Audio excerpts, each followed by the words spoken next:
Hey, how's everyone doing today? So I want to talk about driving as an amputee if it's been your right foot that's been amputated, driving with your left foot.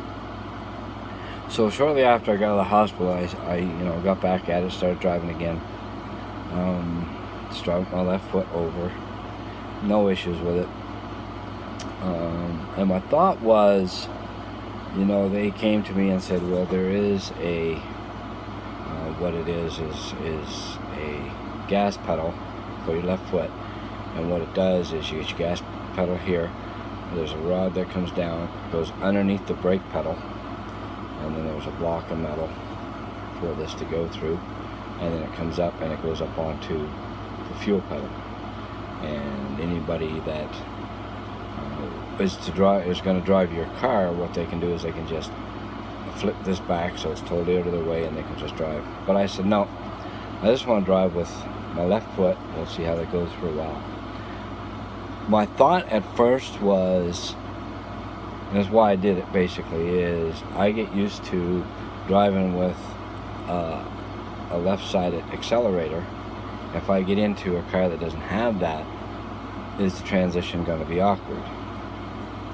Now you can sit there and think, oh no, it's no big deal, I'll just drive this way, I get in somebody else's car, that's no big deal, just short runs, whatever. Here's the issue, and this is the issue that I had, which it would be a bit of a concern, there was a couple of times when something jumped out in front of me and I had to bang onto the brake. Well, the brain, I assume,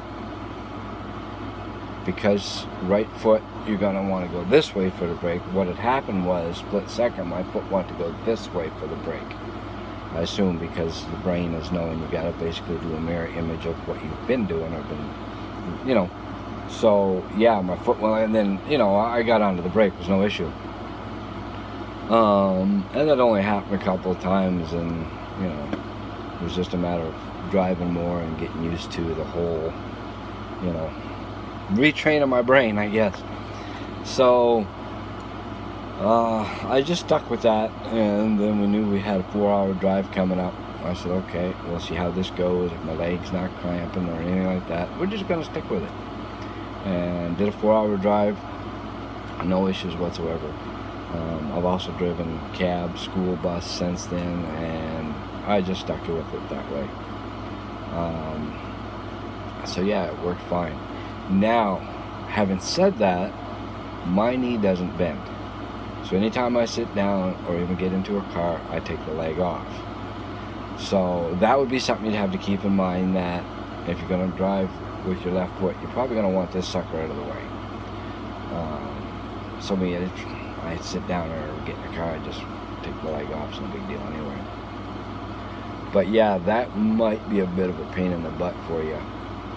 I did meet a guy shortly after my accident who was an amputee, and he just drove with his right foot, the prosthetic foot, which I'm assuming is fine. My brain says, I don't know, if that would be kind of weird. Would I get a really good feeling for that fuel pedal? When I'm driving, I'm really, I like to be able to feel that pedal, both pedals. Would that be taken away if I use my prosthetic leg? I don't know. But it's an option. So you don't feel comfortable driving with a prosthetic leg. And there's possibility that your province, your state, wherever you live, may not allow that. So you want to check into that as well. So anyway, yeah, that's my take on driving with my left foot. Been doing it for 32 years now, no issues. So anyway, if this helps any of you guys out, that's great. Thanks for watching the video. I'm a Big Jib Jaw. We'll catch you in the next one. Thanks for watching.